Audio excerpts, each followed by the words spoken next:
దేవుని వాగ్దానం.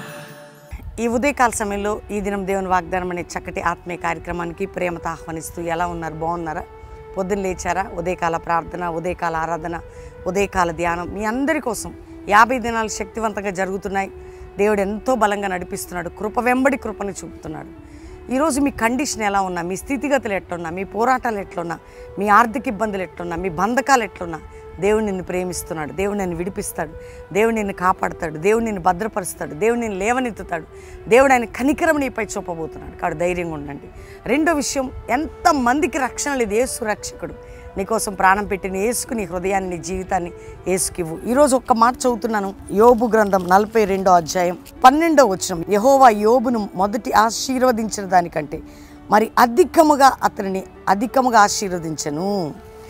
అధికముగా ఆశీర్వాదం ఎప్పుడండి? యోబు అట తన ఫ్రెండ్స్ కొరకు ప్రార్థన చేశాడట. తన శత్రువులు, తనని ద్వేషించిన వారి కొరకు ప్రార్థన చేశాడు.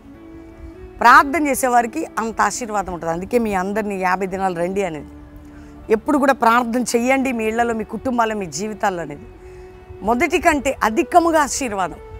చూడండి, అతని స్నేహితుల నిమిత్తం ప్రార్థన చేసినప్పుడు దేవుడిచ్చిన దీవెన ప్రార్థన అంత దీవెనలోకి తీసుకెళ్తుంది.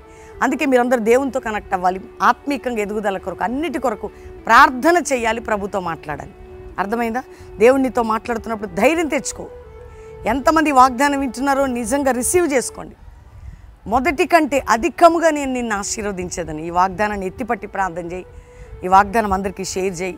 50 దినాలు 2 రోజుల నుంచి పాల్గొని అక్టోబర్ 16 ముగింపు సభకి బెల్లంపల్లో సిద్ధపడు.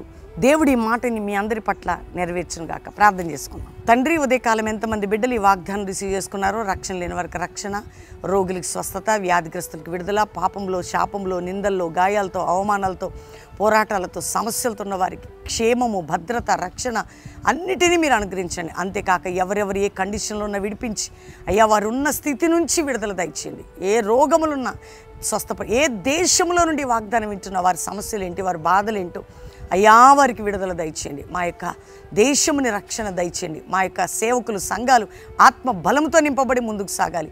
క్రైస్తవ సంఘాలు ఒక ఉజ్జీవం, ప్రార్థన ఉజ్జీవం నాయన, పరిశుద్ధాత్మ కొమ్మరింపు అగ్ని వలె మార్చబట్టుకు సహాయం చేయండి. ప్రతి కుటుంబాలను మీరు కాపాడమని మ్యారేజ్ డే, బర్త్డే బిడ్డలను బ్లెస్ చేస్తూ ఈ సంవత్సరం దీవెన వారిపై ప్రకటిస్తూ అందరికీ నీ కృపాక్షేమం ఇచ్చి కల్వరి మినిస్ట్రీ మొదటి కంటే అధికంగా మీరు ఆశీర్వదించి తోడై ఉండమని యేసు నామములో అడుగుచున్నాం తండ్రి. Amen, amen, amen. దేవుని బిడ్డలారా, ఈ వాగ్దానం మీకోసం అందరూ లైక్ చేయండి, షేర్ చేయండి, మంచి కామెంట్స్ పెట్టి దేవుని మహిమపరచండి. ముఖ్యంగా 50 దినాలు జరుగుతున్న బెల్లంపల్లికి రండి. 1 రోజా, 2 రోజులు, 3 రోజుల 50 దినాలు గడిపి అక్టోబర్ 16 ముగింపు సభకి మీరు కుటుంబాలుగా పాలు పొంది దేవుని దీవెనలు పొందుదురు. కానీ దేవుడు మీ అందరినీ నడిపించి దీవించును గాక. God bless you.